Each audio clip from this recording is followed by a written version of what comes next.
দেখে নেব খেলার সময় শিরোনাম। নারী এশিয়ান কাপে আরো বড় চ্যালেঞ্জ বাংলাদেশের। প্রতিপক্ষ র্যাঙ্কিংয়ে 103 ধাপ ওপরে থাকা উত্তর কোরিয়া। চীন ম্যাচের স্পিরিটই দেখতে চান কোচ, একাদশে পরিবর্তনের আভাস। সিডনিতে প্রথম ম্যাচের দুর্দান্ত পারফরমেন্সের পরও নেতিবাচক মন্তব্য করায় কিরণের কড়া সমালোচনা বাটলারের। ভুল বোঝাবুঝি দাবি নারী উইং প্রধানের। পাকিস্তানের বিপক্ষে ওয়ানডে সিরিজের জন্য 15 সদস্যের স্কোয়াড ঘোষণা বিসিবির। প্রায় 15 মাস পর দলে আফিফ, ফিরেছেন লিটনও, বাদ সোহান, জাকের ও শামীম।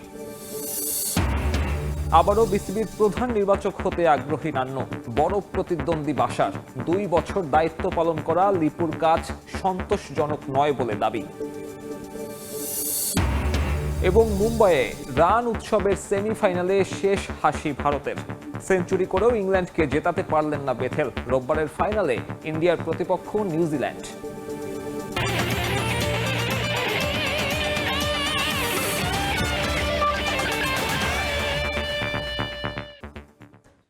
শুরুতেই ফুটবল। নারী এশিয়ান কাপে নিজেদের দ্বিতীয় ম্যাচে শক্তিশালী উত্তর কোরিয়ার চ্যালেঞ্জ নেবে বাংলাদেশ। বিশ্বকাপ বা কোয়ার্টার ফাইনাল এসব ভাবনা ভুলে মাঠে ফুটবলারদের কাছে ভালো খেলা দেখতে চান কোচ। সংবাদ সম্মেলনে নিজের পরিকল্পনা প্রকাশ না করলেও একাদশে পরিবর্তনের আভাস দিয়ে রেখেছেন তিনি। এদিকে চীন ম্যাচের পর বাংলাদেশকে সমীহ করছেন উত্তর কোরিয়া কোচও। ওয়েস্টার্ন সিডনি স্টেডিয়ামে ম্যাচ শুরু সকাল 8টায়। সিডনি থেকে পারভিন আক্তারের ম্যাচ প্রিভিউ। এশিয়ান কাপে উত্তর কোরিয়া ম্যাচ তাকিয়ে পুরো দেশ। চীনের বিপক্ষে চমৎকার পারফরমেন্সে লাল সবুজের প্রতি প্রত্যাশা বেড়েছে পাহাড় সমান। সেটা চাপ নয়, শক্তিতে রূপ দিয়ে লড়াইয়ে মনোযোগ আফিদাদের। প্রতিপক্ষ উত্তর কোরিয়া ফিফা র্যাঙ্কিং এ 9 নম্বরে। গত বছর অনূর্ধ্ব-17 বিশ্বকাপও জয় করেছে ডিপিআর কোরিয়া। বয়স ভিত্তিক সে দল থেকে বেশ কয়েকজনকে নিয়েই অস্ট্রেলিয়া এসেছেন কোচ। 3 বারের চ্যাম্পিয়নদের বিপক্ষে মাঠে নামার আগে সতর্ক বাংলাদেশের কোচ পিটার বাটলার। একাদশে পরিবর্তনের আভাস দিয়েছেন তিনি। গোলরক্ষক মিলিকে ভাসিয়েছেন প্রশংসায়। আমরা একের পর এক কঠিন প্রতিপক্ষ পাচ্ছি, এটা সত্যি। তবে এতে আমাদের আত্মবিশ্বাস ঠিক থাকবে। আমি বাস্তববাদী মানুষ। এই ম্যাচ জেতাটা চ্যালেঞ্জিং হবে। আমাদের একটা গেম প্ল্যান আছে এবং আমি মনে করি সেটা বেশ কার্যকর হবে। প্রথম ম্যাচে মিলিকে নামিয়ে যে চমক দিয়েছিলাম সেটা এই ম্যাচেও থাকবে। এই ম্যাচের একাদশে একাধিক পরিবর্তন আনবো। ছোট মিলিকে আমার কাছে এলভিস প্রেসলির মতো মনে হয়। ওর মাঝে সম্ভাবনা আছে অনেক। কোচ বলছেন একটা পরিকল্পনা আছে তার মনে। অধিনায়কও সুর মেলালেন গুরুর সঙ্গে। ভালো পারফর্ম করে কোয়ার্টার ফাইনালের আশা ধরে রাখতে চান তারা। কোচের প্ল্যানই হচ্ছে আমাদের প্ল্যান। কোচ যেভাবে বলবে আমরা সেভাবেই করব। আমরা অবশ্যই চেষ্টা করব যে আমরা ভালো খেলবো। বাকিটার রেজাল্ট তো বলেই দিবে যে কি হয় না হয়। চীন ম্যাচের পারফরমেন্স দেখে লাল সবুজের প্রতি সমীহ বেড়েছে উত্তর কোরিয়া কোচ রিং সং হোর। বাংলাদেশ দলটা ভালো, ওদের খেলা দেখেছি, আমরা প্রস্তুত। ম্যাচে ওদের কোনো সুযোগ দিব না। রক্ষণে এই ম্যাচেও থাকার সম্ভাবনা শিউলি, শামসুন নাহার, কোহাতি ও আফিদার। চীন ম্যাচের পর এ ম্যাচেও কোচের কাণ্ডারি ঋতুপর্ণা চাকমা। মাঝ মাঠে মনিকা মারিয়ার থাকা প্রায় নিশ্চিত। আক্রমণে শামসুন নাহার জুনিয়র। শুরুর একাদশে না থাকার সম্ভাবনা তহুরা ও আনিকার। যে কোনো ধরনের প্রতিযোগিতায় এটাই উত্তর কোরিয়ার বিপক্ষে প্রথম ম্যাচ বাংলাদেশের। সংবাদ সম্মেলনে রসিকতা করে বোমা ফাটাতে বেশ পছন্দ করেন কোচ পিটার বাটলার। তাই তো এশিয়ান কাপে উত্তর কোরিয়ার বিপক্ষে গুরুত্বপূর্ণ ম্যাচের আগে সাফ জানিয়ে দিলেন, উই হ্যাভ এ প্ল্যান। এখন দেখার পালা এই ম্যাচ নিয়ে কি পরিকল্পনা সাজিয়ে রেখেছেন প্রতিপক্ষকে কাবু করার লক্ষ্যে। পারভিন আক্তার, সময় সংবাদ, সিডনি, অস্ট্রেলিয়া। বাংলাদেশ উত্তর কোরিয়ার এই গুরুত্বপূর্ণ ম্যাচ নিয়ে আলোচনার জন্য আমাদের স্টুডিওতে আছেন নারী দলের সাবেক কোচ গোলাম রব্বানী ছোটন। ভাই, আপনাকে অনেক ধন্যবাদ সময় দেওয়ার জন্য। আমি প্রথমে একটু জানতে চাই, নিজের মেয়েদের এত বড় মঞ্চে পারফর্ম করতে দেখার অনুভূতিটা কেমন? প্রথমে সাব্বির ভাই আপনাকে ধন্যবাদ জানাই এবং আপনার মাধ্যমে সময় টিভির সকল সম্মানিত দর্শকদেরকে শুভেচ্ছা জানাচ্ছি। অনুভূতি তো আপনার খুবই ভালো অনুভূতি যে আমরা যখন 2009 সালে আমরা শুরু করেছিলাম, আসলে এই দিনটার প্রত্যাশার জন্যই আমরা আসলে কাজ করেছি। যেটা আমরা আজকে গতকাল আমরা আপনার চায়নার সাথে আমাদের মেয়েদের দুর্দান্ত একটা খেলা দেখলাম। আমি গর্বিত মনে করছি নিজেকে। মারিয়া, মনিকা সবাই একদম ছোটবেলা থেকে আপনি তাদেরকে গ্রুমিং করেছেন এবং চায়নার বিপক্ষে আমরা যেটা দেখলাম যে মিডফিল্ডে বাংলাদেশ যেভাবে ডমিনেট করেছে সেটা তো আপনাকেও একটু ভালো অনুভব করায়। না, আমি আপনার খেলা শুরুর আগে কয়েকটা জায়গায় আমি বলেছি যে এখানে কার সাথে আমরা খেলছি এটা আপনার বড় বিষয় না। আমরা আমাদের যে গেম প্ল্যান থাকবে সেই অনুযায়ী খেলবো, আমরা বেস্ট খেলবো, দেশের জন্য খেলবো। আর আমরা সবাই এক্সপিরিয়েন্স প্লেয়ার, সেটাই মেয়েরা আসলে প্রমাণ করেছে। ভাইয়া, সবাই ধারণা করেছিল প্রথমবারের মতো এত বড় মঞ্চে খেলতে নামলে এই বাচ্চা মেয়েরা, আমি বাচ্চা এই জন্য বলছি টুর্নামেন্টে সব থেকে গড় বয়সের হিসেবে বাংলাদেশ পিছিয়ে, এই বাচ্চা মেয়েরা হয়তো কিছুটা ভরকে যাবে। আপনি এদের মানসিকতা নিয়ে আপনি কিভাবে অবজার্ভ করবেন, মানে এই মেয়েগুলো এতটা মেন্টালি স্ট্রং কিভাবে? না, মানসিকতা তো আমাদের আসলে পারিপার্শ্বিক যে অবস্থান থেকে মেয়েরা উঠে আসছে, এটা হলো আপনারা আর সবসময় সাবির ভাই আপনারা আমাদের সাথেই ছিলেন। কারণ এই মেয়েরা আপনার হলো ঘরেও আপনার সমস্যা, ঘরের থেকে বাইরে হলেও সমস্যা, রাস্তায় আপনার আসলেও সমস্যা, এই সমস্যা পাড়ি দিয়েই তাদের বিভিন্ন আপনার পারিবারিক সামাজিক প্রতিবন্ধকতা পাড়ি দিয়েই তারা আজকে এই পর্যন্ত আসছে। তাদের মানসিক শক্তি আপনার তারা সবসময়ই প্রমাণ দিয়ে আসছে। মানে শুধু মাঠের লড়াই না, মাঠের বাইরেও এই মেয়েদের স্ট্রাগলটা অনেক বেশি। আসলে তারা সাইকোলজিক্যালি এখন তারা অনেক স্ট্রং হয়ে গেছে। আমরা উত্তর কোরিয়া ম্যাচ নিয়ে একটু কথা বলতে চাই। প্রতিপক্ষ অনেক বেশি আগানো, অনেক বেশি শক্তিশালী, এই টুর্নামেন্টে হট ফেভারিট বলা যায় শিরোপা জয়ের ক্ষেত্রেও। এই ম্যাচের আগে একজন কোচ হিসেবে আসলে কেমন পরিকল্পনা করা উচিত? না, আমি মনে করি যে যেহেতু অলরেডি আমরা চায়নার সাথে খেলে ফেলেছি, চায়নাও কিন্তু আপনার 9 বারের চ্যাম্পিয়ন। আমাদের ওখানেও একটা ভয় ছিল যে চায়নার সাথে আমরা প্রথম এত বড় মঞ্চে আমরা খেলতে যাচ্ছি, কিন্তু মেয়েরা কিন্তু তাদের বেস্ট ফুটবলটাই খেলেছে এবং ভালোভাবেই তারা কম্পিট করেছে। তো আশা করি এটা একটা আমাদের জন্য আত্মবিশ্বাসের জায়গা যে আমরা একটা ম্যাচ অলরেডি খেলে ফেলেছি এবং হলো আমরা মাঠ সম্বন্ধে পরিচিত হয়েছি, সব কিছু হয়েছি। নর্থ কোরিয়া অবশ্যই স্ট্রং টিম। নর্থ কোরিয়ার সাথে আমরা মনে করবো যে আমাদের যে সর্বোচ্চটা দেওয়ার 100%-এর বেশি আমরা দিব। যে দলটা আসলে র্যাঙ্কিং এর 10-এর মধ্যে থাকে, আরো স্পেসিফিক বললে যে 9 নম্বরে একটা দল, তারা সাম্প্রতিক যে কতগুলো ম্যাচ খেলেছে সবগুলো ম্যাচে প্রতিপক্ষকে গোল ভর্নায় ভাসিয়ে দিয়েছে। এই ম্যাচে আসলে আপনার প্রত্যাশাটা কেমন থাকবে? বাংলাদেশ কি আসলেই কম্পিট করতে পারবে? না, অবশ্যই আমি মনে করি যে কম্পিট করতে পারবে, কারণ মেয়েরা চায়নার সাথে খেলার পরে যে তাদের যে আত্মবিশ্বাস বেড়েছে। তো নর্থ কোরিয়া অবশ্যই অনেক শক্তিশালী দল, আমাদের থেকে সব দিক দিয়ে আপনার যদি বলেন যে ফিজিক্যালি, মেন্টালি, টেকনিক্যালি তারা এগিয়ে। কিন্তু আমাদের মেয়েরাও কিন্তু আপনার অনেক দিন যাবত আপনি বললেন যে মারিয়া, মনিকা, শামসুন নাহার, শিউলি, তোহরা, রূপনা চাকমা, এরা কিন্তু 14 সাল থেকে একসাথে আপনার খেলে আসছে, এরাও এখন এক্সপেরিয়েন্স। তা আমি মনে করি যে গত খেলায় তারা যে মনোবল নিয়ে খেলেছে, এই মনোবলটাই আমাদের ধরে রাখতে হবে এবং বেস্ট এফোর্ট দিবে। আর এখানে আপনার সবচেয়ে বড় জিনিস আমি মনে করি যে এখানে গত খেলায় কিন্তু ছোট ছোট ভুলে আমরা কিন্তু গোল খেয়েছি। তো এখানে আপনার কনসেন্ট্রেশন এন্ড ফোকাস, এই জিনিসটা খুব বেশি করতে হবে। এবং আমি মনে করি যে 14 জোন যেটা আছে সেখানে আমাদের খুব নজর রাখতে হবে, কারণ নর্থ কোরিয়ার আপনার 2টা স্ট্রাইকার খেলে, ওরা কিন্তু ওখানে থাকে এবং ওরা হলো ডিফেন্সগুলোকে নিয়ে ভিতরে চলে যায় এবং পিছের থেকে মিডফিল্ডে ওই জায়গাটা কভার করে। আমি মনে করি আমাদের ডিফেন্সটা এই জায়গাগুলো নজর দিবে। আর কালকে শিউলি এবং শামসুন নাহারের আপনার বেশি এফোর্ট দিতে হবে। এবং তার পাশাপাশি মিডফিল্ডেও তো মিডফিল্ড আপনার হলো আপনার ওই দিন আমাদের যখন 5 ডিফেন্স হয়ে যাচ্ছিল, আপনার আমি মনে করি যে 14 জনে যে বড়ডির উপরে ওই জায়গায় মারিয়া, মনিকা এসে যদি সাপোর্ট দেয় এবং আমাদের যদি লাইনটা অ্যাটাক, ডিফেন্স এবং মিডফিল্ডের লাইনটা যদি আপনার কম্প্যাক্ট থাকে, আমি মনে করি যে আমরা ভালো করতে। প্রথম ম্যাচে আমরা সেটাই দেখলাম যে প্রেসিং ফুটবল পিটার বাটলারের দল খেললো এবং সেখানে আসলে তারা অফসাইড ট্র্যাপগুলো খুব ভালোভাবে ইউজ করেছে। আপনার কি মনে হয় দলের সিঙ্কিংটা এই মুহূর্তে বেশ ভালো আছে, যেখানে আসলে এই ধরনের কৌশলগুলো? খুবই ভালো আছে এবং আমি মনে করি যে আমাদের জন্য আরো প্লাস পয়েন্ট যে গত খেলায় যে ভুল ত্রুটিগুলো হয়েছে সেটা অবশ্যই এই 2 দিনে তো আপনার আলাপ আলোচনা হয়েছে, অ্যানালাইসিস হয়েছে, সবকিছু হয়েছে। আমি মনে করি ওই ভুল ত্রুটিগুলো কম হবে। আর এখানে আপনার গত খেলা যেটা আমরা করেছি, যেহেতু আমাদের ফার্স্ট ম্যাচ ছিল, আমরা মিডফিল্ডে যে রিগেইন করছি, রিগেইন করার পর ঋতুরে যে বলটা দিলাম, দুর্দান্ত বল, ঋতু এবং বিট করে যে আপনি শুট করলো। তো এরকম অনেক বল আপনার মনিকা অনেক বল পেয়েছে, কিন্তু পাশে সাপোর্ট ছিল না। তা আমি মনে করি যে কালকে এটা নিয়ে অবশ্যই আলাপ আলোচনা হয়েছে যে আমাদের রিগেইন করে, আর বড় টিমের সাথে অবশ্যই আমাদের বল নিজেদের দখলে রাখতে হবে। যত আমরা নিজেদের দখলে রাখবো তত আমাদের জন্য বেটার হবে। বল পজিশনের কথা বলছিলেন, কিন্তু এই ধরনের স্ট্রং টিমের এগেইনস্টে সেটা কি 90 মিনিট ধরে রাখা একটু কঠিন কিনা? না, অবশ্য কিন্তু কালকে কিন্তু এই জিনিসটা আমরা কিন্তু দেখিনি যে আমরা লাস্ট পর্যন্ত কিন্তু আমাদের মেয়েরা ফাইট করেছে। আমাদের হলো ফিজিক্যালি আমরা ডিসঅ্যাডভান্টেজ ছিলাম, আমাদের তো ফিজিক্যালি অনেকে আগে ছিল চায় না, কিন্তু বোঝা যায় না যে আপনি 90 মিনিট কিন্তু আমরা সমান তালে ফাইট করি এবং সেকেন্ড হাফে আমরা কিন্তু আরো বেশি আক্রমণাত্মক হয়েছি এবং আমরা বল পজিশনেও এগিয়ে গেছি। এবং কোচ তেমনটাই বলছিলেন যে প্রতিপক্ষ যেমনই হোক না কেন তারা আসলে আক্রমণাত্মক ফুটবলটা খেলতে না, চাইবে। এখানে আপনার বুঝতে হবে সাবির ভাই যে আমরা অলরেডি এশিয়ার 47টা দেশের আপনার হলো 12টা দলের একটা দল। ইয়েস, তো এখানে অন্য কিছু ভাবার কোনো সুযোগ নাই, আমরা আমাদের বেস্ট ফুটবলটা খেলবো এবং সুবিধা হলো যে আমরা অলরেডি চায়নার সাথে আপনার যে বর্তমান চ্যাম্পিয়ন তার সাথে আমরা খেলে ফেলেছি। বড় পরীক্ষাটা আমরা হয়তো দিয়েছি। আমাদের অবশ্যই খেলার এবিলিটি আছে, এটা বুঝতে হবে যে আমাদের খেলার এবিলিটি আছে, আর আমাদেরকে কেউ এখানে নিয়ে আসে নাই, আমরা খেলেই কিন্তু ওখানে গেছি। এই জিনিসটা আমাদের বিশ্বাস করতে হবে এবং আমি যেটা বললাম যে আপনার ফোকাস করতে হবে, কনসেন্ট্রেট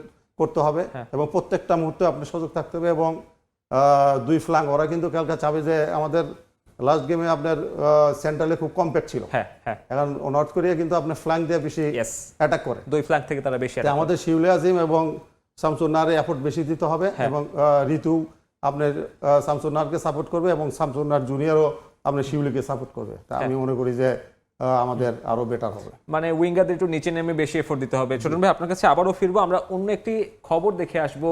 বাফুফে নারী উইং চেয়ারম্যান মাহফুজা আক্তার কিরণ ও হেড কোচ পিটার বাটলারের মতবিরোধ এখন চরমে।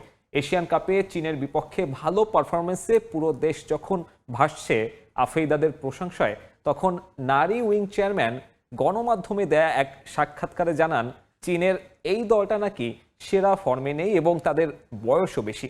এমন মন্তব্যে ক্ষুব্ধ প্রতিক্রিয়া জানিয়েছেন কোচ বাটলার। দায়িত্বশীল জায়গা থেকে এমন কথা বলায় এএফসির প্রেস কনফারেন্সে কিরণের সমালোচনাও করেছেন কোচ। তবে বিষয়টা স্রেফ ভুল বোঝাবুঝি দাবি কিরণের। জানিয়েছেন উত্তর কোরিয়ার বিপক্ষে মাঠে নামার আগে ফুটবলারদের সাবধান করতেই এমন কথা বলেন তিনি। সিডনি থেকে আরও জানাচ্ছেন পারভিন আক্তার।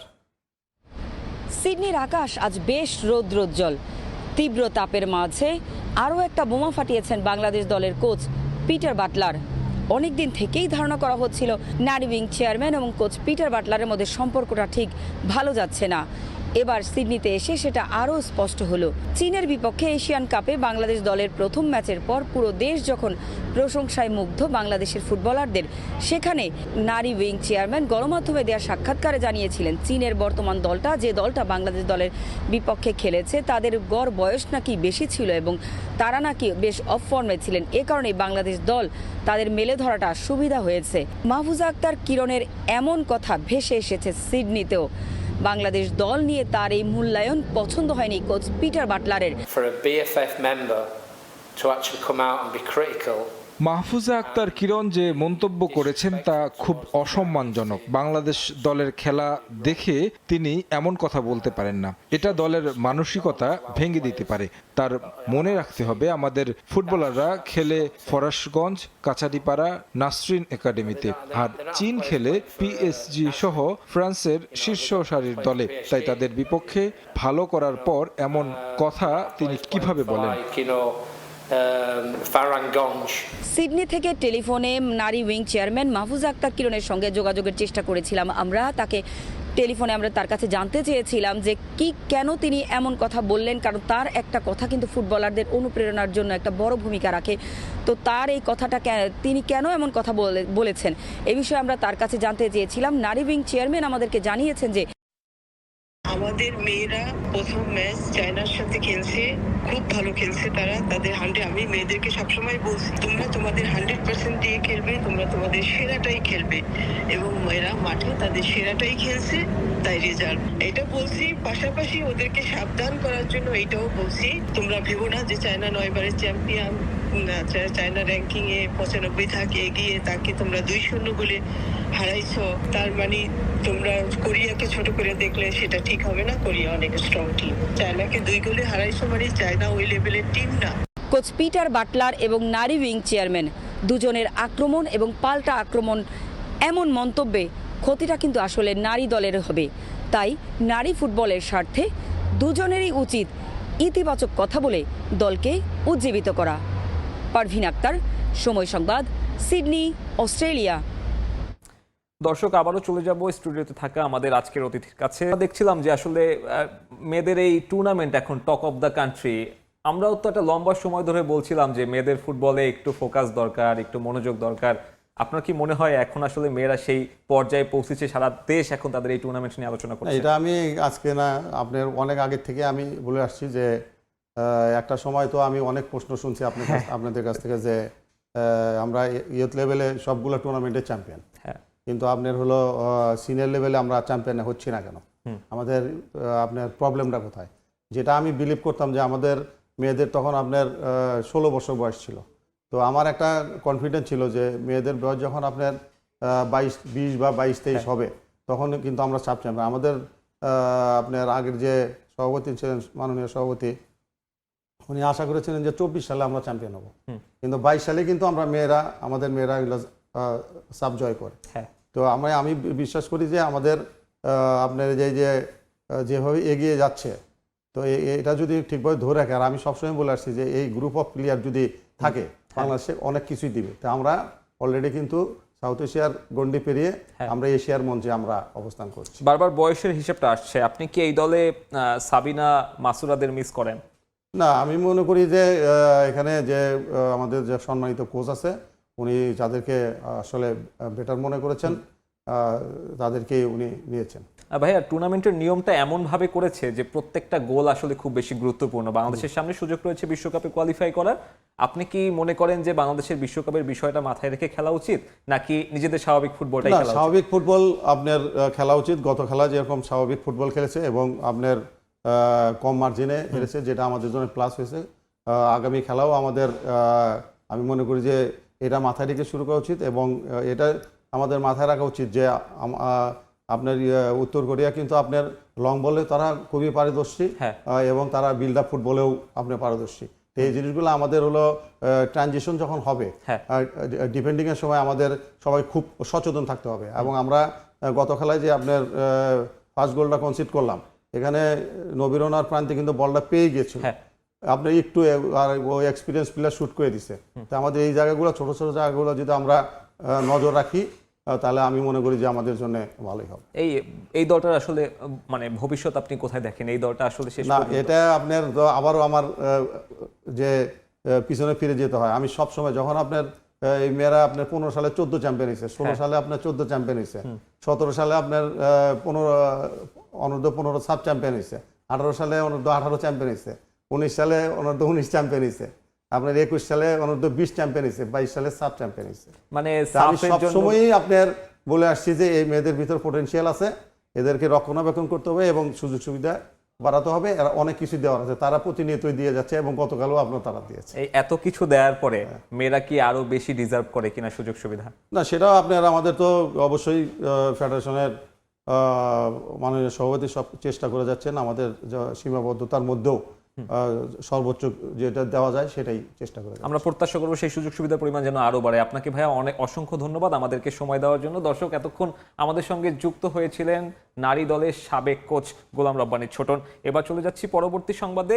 প্রথমেই ক্রিকেট। পাকিস্তানের বিপক্ষে 3 ম্যাচ ওয়ানডে সিরিজের জন্য মেহেদী হাসান মিরাজকে অধিনায়ক করে 15 সদস্যের স্কোয়াড ঘোষণা করেছে বিসিবি। প্রায় 15 মাস পর দলে ফিরেছেন আফিফ হোসেন ধ্রুব। চোটের কারণে গেল অক্টোবরে ওয়েস্ট ইন্ডিজের বিপক্ষে ছিলেন না লিটন দাস। হোম সিরিজে ফিরেছেন এই ড্যাশিং ওপেনার। এছাড়াও দলে ডাক পেয়েছেন পেসার নাহিদ রানা। চোটের কারণে দলে নেই 2 পেসার তানজিম সাকিব ও হাসান মাহমুদ।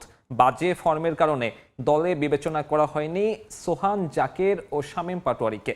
সম্প্রতি বিসিএল ওয়ানডেতে সেঞ্চুরি হাঁকিয়ে আবারও নির্বাচকদের নজরে আসেন আফিফ হোসেন ধ্রুব। প্রায় 15 মাস পর ফিরেছেন লাল সবুজ জার্সিতে।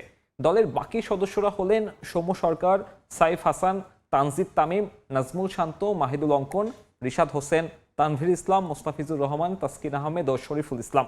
আগামী 11 মার্চ শুরু হবে 3 ম্যাচ সিরিজের ওয়ানডে সিরিজ। সবগুলো ম্যাচ অনুষ্ঠিত হবে মিরপুরের হোম অফ ক্রিকেটে।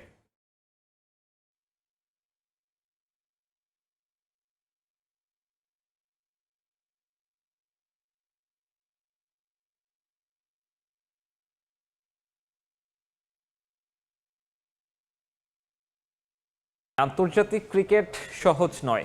দীর্ঘদিন পর খেলতে নেমে চ্যালেঞ্জের মুখে পড়তে হবে বাংলাদেশ দলকে, এমনটাই মনে করেন সাবেক অধিনায়ক খালেদ মাহমুদ সুজন।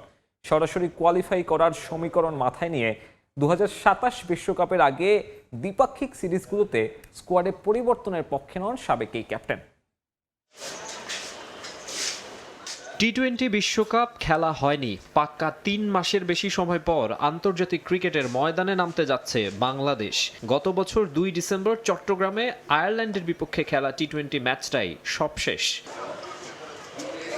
এই 11 মার্চ ঢাকায় পাকিস্তানের বিপক্ষে ওয়ানডে দিয়ে মাঠে ফেরার অপেক্ষায় টাইগাররা। 3 ম্যাচ সিরিজের বাকি 2 ওয়ানডে 13 ও 15 মার্চ একই ভেন্যু মিরপুর শেরেবাংলা জাতীয় ক্রিকেট স্টেডিয়ামে। 3 মাস পর ইন্টারন্যাশনাল ক্রিকেট খেলতে যাওয়া বাংলাদেশের ওডিআই এর বিরতি আরও লম্বা সময়ের। গত বছরের 23 অক্টোবর ওয়েস্ট ইন্ডিজের বিপক্ষে সবশেষ ওডিআই এ মাঠে নেমেছিল টাইগাররা। প্রায় 5 মাস পর 50 ওভার ক্রিকেটে নামতে যাওয়া দলের কাছে কতটুকু প্রত্যাশা করা যায়? ইন্টারন্যাশনাল ক্রিকেটটা টাফ, পাকিস্তান অবশ্যই একটা টাফ টিম, একটা সিস্টেমের বাইরে ছিল বাংলাদেশ অনেকদিন, ইন্টারন্যাশনাল ক্রিকেটের সিস্টেমের বাইরে ছিল, ঠিক না? তো ওইটা থেকে আবার একটা ঘুরে চলে আসা নর্মাল, আমরা আমাদের লোকাল ক্রিকেট খেলতেছি, এর মধ্যে আবার গিয়ে খেলবো। অবশ্যই ছেলেরা ভালো খেলবে, আমাদের যথেষ্ট অনেক কোয়ালিটি প্লেয়ার আছে, নো ডাউট অ্যাবাউট, আমাদের ম্যাচ উইনার্স আছে অনেক, বাট টাফ হবে। মানে যেরকম আমরা রেগুলার একটা সিরিজ খেলতেছি, চেঞ্জ হচ্ছে, রেস্ট হচ্ছে, আবার যাচ্ছে, আবার ব্যাক প্যাক করছে, এরকম একটা অনেক সময় ব্রেকটা প্রয়োজন হয়, বাট আমার মনে হয় ব্রেকটা একটু বেশি লম্বা হয়ে গেছে আমাদের জন্য। 2027 বিশ্বকাপে সরাসরি কোয়ালিফাই করতে মেলাতে হবে সমীকরণ, কিন্তু এই ফরম্যাটটায় ছন্দে নেই দল। অধিনায়ক মেহেদী হাসান মিরাজও নিজেকে হারিয়ে খুঁজছেন। ভাগ্য ফেরাতে পাকিস্তানের বিপক্ষে গুরুত্বপূর্ণ সিরিজের দলে আনা হয়েছে বেশ কিছু পরিবর্তন। দীর্ঘদিন পর জাতীয় দলে ফিরেছেন আফিফ হোসেন, যদিও দল গঠনে এত অস্থিরতার পক্ষে নন সাবেক অধিনায়ক। লাস্ট বিসিএল যেটা হলো, অনেকেই পারফর্ম করেছে, ভালো বড় রান করেছে, সেঞ্চুরি করেছে অনেকে ইয়াং প্লেয়াররা। তো বাট যেটা হচ্ছে কি যে আপনি একটা পারফরমেন্স 2টা পারফরমেন্স দেখেই নিয়ে নেওয়াটাও ঠিক হবে না, একটু সময় নিয়ে নেওয়া। ইয়াং প্লেয়ারদের ক্ষেত্রে আমি বলবো যে একটু প্রুভ করে একটু নিয়ে আসতে ভালো, কারণ আমাদের একটা মোটামুটি সেট টিম আছেই ওয়ানডেতে মোটামুটি। অবশ্যই আফিফ এক্সপিরিয়েন্স প্লেয়ার, ডেফিনেটলি ও টিমে আসাটা অন্যায় কিছু হবে না, বাট আমার মনে হয় যে বেশি এক্সপেরিমেন্ট না করাটাই আমার মনে হয় যে বেশি ভালো হবে। সাকিব আল হাসানকে কেন্দ্রীয় চুক্তিতে রাখার প্রস্তাব দেয়া হচ্ছে। বিসিবি পরিচালক আসিফ আকবরের এমন কথার পর থেকে গুঞ্জন উঠেছিল পাকিস্তানের বিপক্ষে সিরিজ দিয়েই লাল সবুজ জার্সি গায়ে ফিরতে পারেন সাবেক বিশ্বসেরা অলরাউন্ডার, কিন্তু বাস্তবতা যে ভিন্ন। আগে সাকিবের কেসগুলোকে ঠিক করতে হবে না, সাকিব কিভাবে ক্রিকেট খেলবে এই দেশে? কেস নাই, যে ছেলের ঘাড়ের উপরে এতগুলো কেস ঝুলছে, সে দেশে আসলে যে অ্যারেস্ট হবে না, how do you know that? ঠিক না, এটা কোনো গ্যারান্টি আছে? তো যে ছেলে অ্যারেস্ট হবে, জেলে যাবে, সে ছেলে ক্রিকেট খেলবে কীভাবে? সুতরাং এটা একটা আমার মনে হয় শাক দিয়ে মাছ ঢাকার মতন কথা ছিল, সত্যি কথা বলতে গেলে।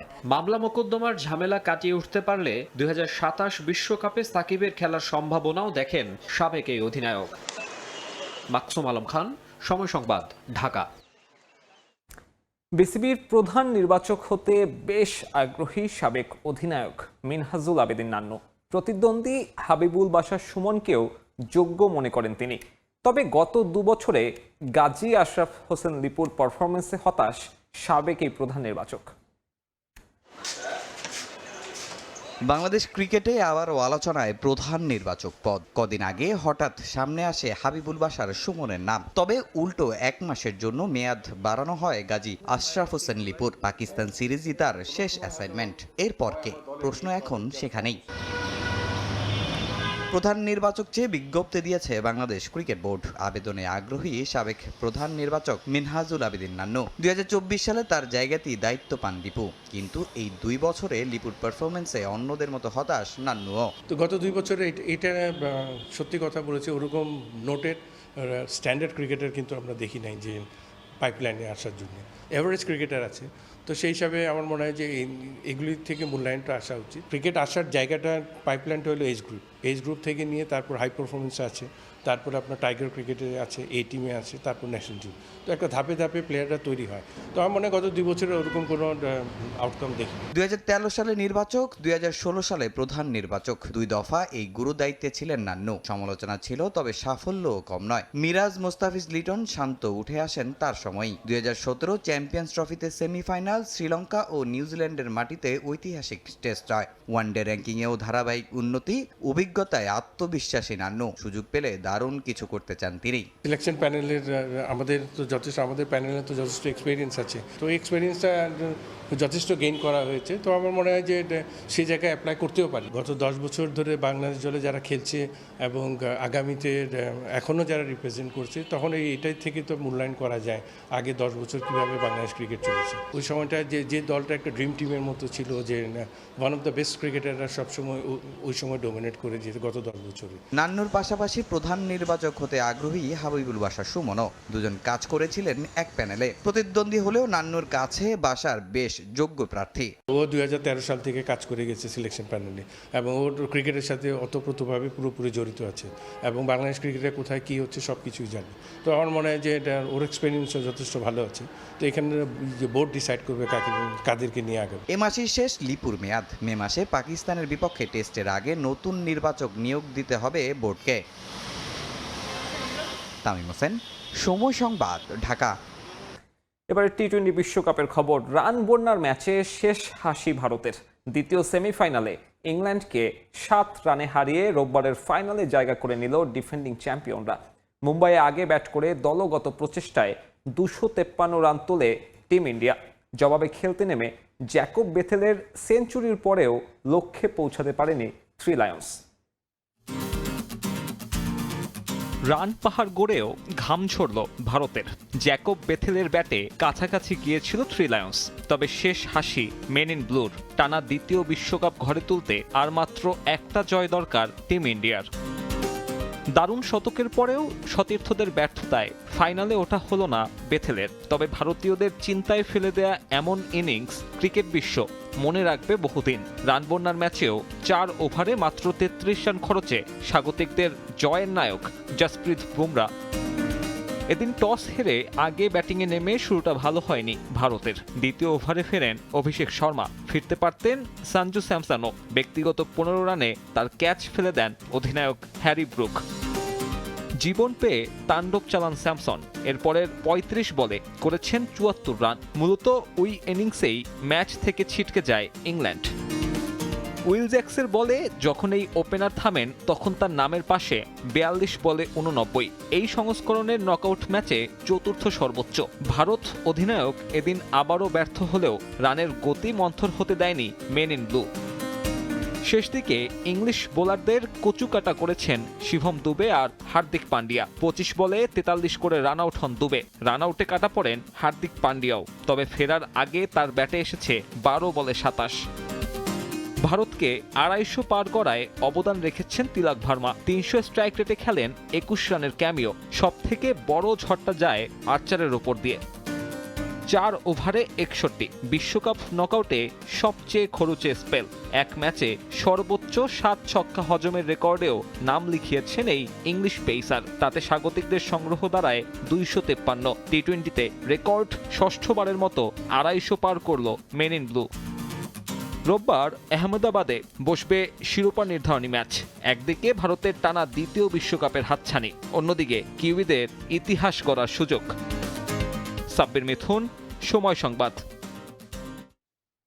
দেখছেন খেলার সময়, সঙ্গে থাকুন। লাইফবয়ের প্যাক না কিনলে কিসের ফ্যান? ফুটবল উন্মাদনায় এগিয়ে থাকতে এখনই কিনে ফেলো লাইফবয় লিমিটেড এডিশন প্যাক।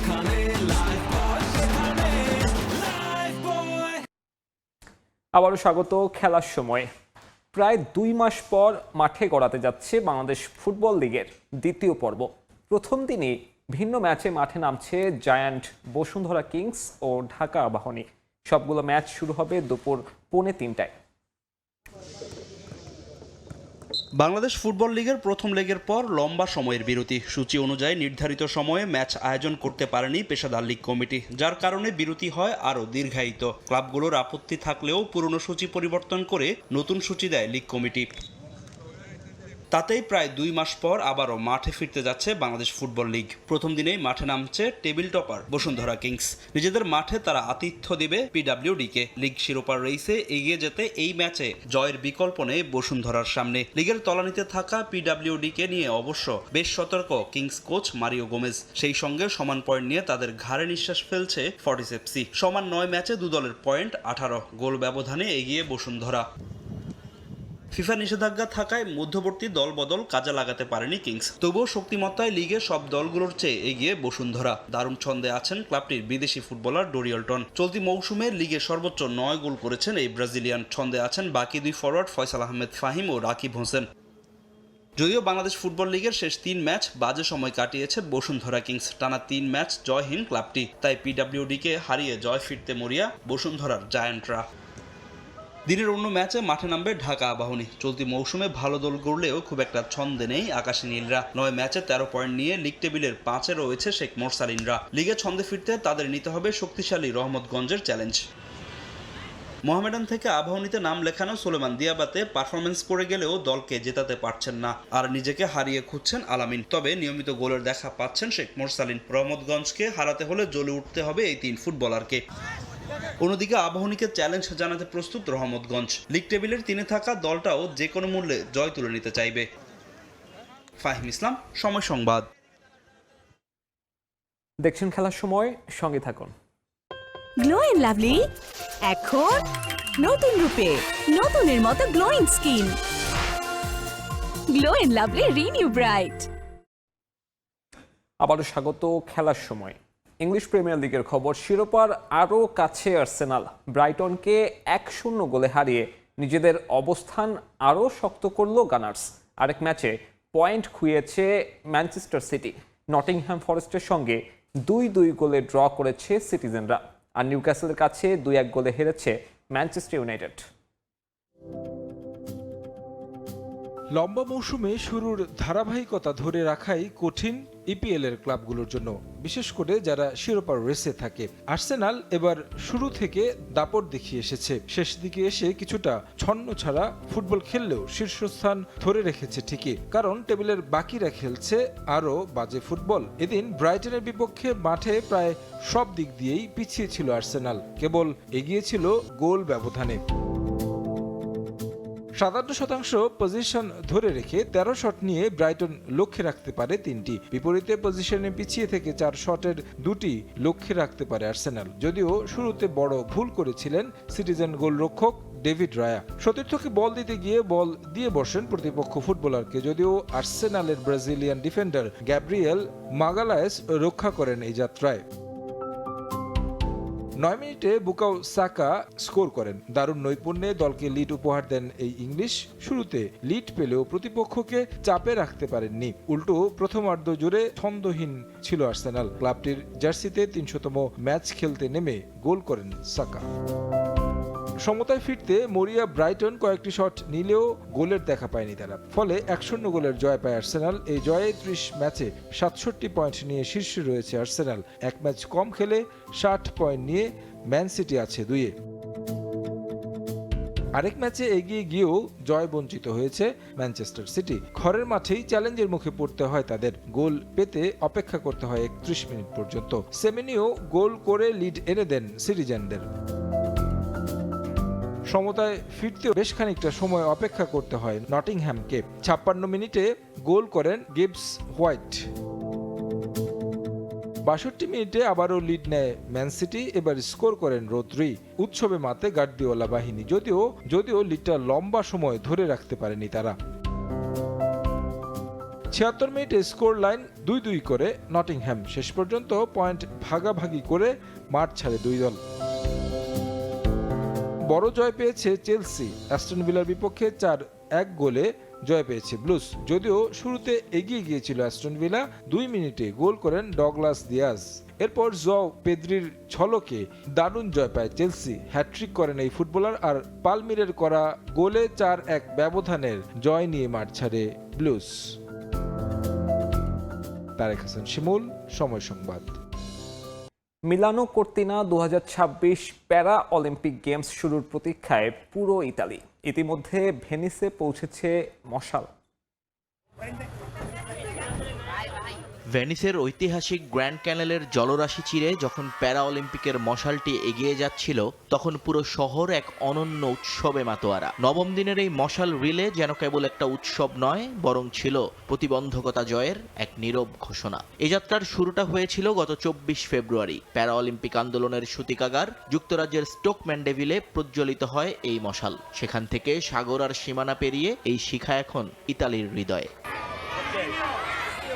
মিলানো কর্তিনা 2026-এর এই মশাল রিলের পথটা নেহায়েত ছোট ছিল না। প্রায় 2000 কিলোমিটার, মতান্তরে 1250 মাইলের এই দীর্ঘ পথ পাড়ি দিয়েছে এই অগ্নিশিখা, যে যাত্রায় তার সঙ্গী হয়েছেন 501 জন মশালবাহক, যাদের প্রত্যেকের জীবনে রয়েছে প্রতিকূলতা পেরিয়ে আসার ভিন্ন ভিন্ন গল্প। প্রতিটা কদম, প্রতিটা বাঁক জানান দিয়েছে শারীরিক সীমাবদ্ধতা কোনো বাধা হতে পারে না। এই 11 দিনের পথ পরিক্রমায় ইতালি সাক্ষী হয়েছে অসংখ্য মানুষের উচ্ছ্বাসের। ভেনিসে পৌঁছানোর আগে এই মশাল উৎসব ছড়িয়ে পড়েছিল ইতালির প্রধান শহরগুলোতে। তুরিন, মিলান, বোলজানো এবং ট্রেন্টোর প্রধান চত্বরে আয়োজিত হয়েছিল বিশাল ফ্লেম ফেস্টিভ্যাল। বিশেষ করে ত্রিয়েস্তের পিয়াজ্জা ইউনিটা দি ইতালিয়াতে মানুষের ঢল নেমেছিল এই শিখাকে এক নজর দেখতে। মঙ্গলবার কর্তিনা ডিয়াম্পেজাতে এক আড়ম্বরপূর্ণ অনুষ্ঠানের মাধ্যমে আলাদা আলাদাভাবে আসা শিখাগুলোকে একীভূত করা হয়। ঐক্য আর সংহতির এই বার্তা নিয়েই মশালটি এখন তার চূড়ান্ত গন্তব্যের দিকে ছুটছে। ভেনিসের রঙিন উদযাপনের পর মশালের পরবর্তী গন্তব্য পাদোভা, যেখানে যাত্রা বিরতি শেষে মশালটি পৌঁছাবে তার গন্তব্যস্থল ভেরোনাতে। শুক্রবার 6 মার্চ ভেরোনার ঐতিহাসিক মঞ্চে বসবে প্যারা অলিম্পিকের জমকালো উদ্বোধনী অনুষ্ঠান। সে রাতেই হাজারো অ্যাথলিটের উপস্থিতিতে জ্বলবে মূল অলিম্পিক শিখা, যা আগামী কয়েক সপ্তাহ পুরো বিশ্বের ক্রীড়াপ্রেমীদের চোখ আটকে রাখবে ইতালির এই বরফাবৃত আঙ্গিনায়।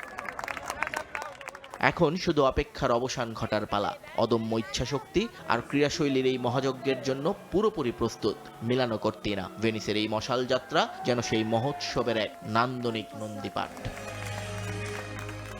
নিয়ন মোহাইমেন, সময় সংবাদ। এ পর্যায়ে খেলার সময় শীর্ষ সংবাদ জানিয়ে দিচ্ছে আরেকবার।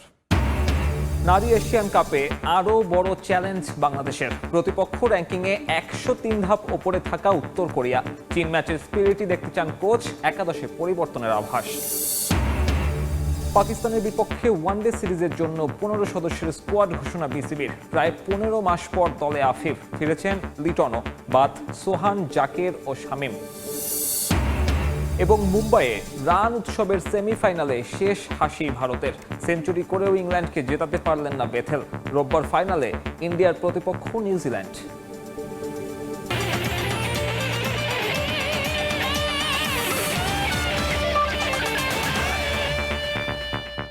এই ছিল খেলার সময়। এরপর প্রবাসের সময় সঙ্গে থাকবেন স্বপ্নপ নিবিড়। ধন্যবাদ সাব্বির। প্রবাসের সময় নিয়ে আসছি কিছুক্ষণ পরই, সঙ্গেই থাকুন সময়।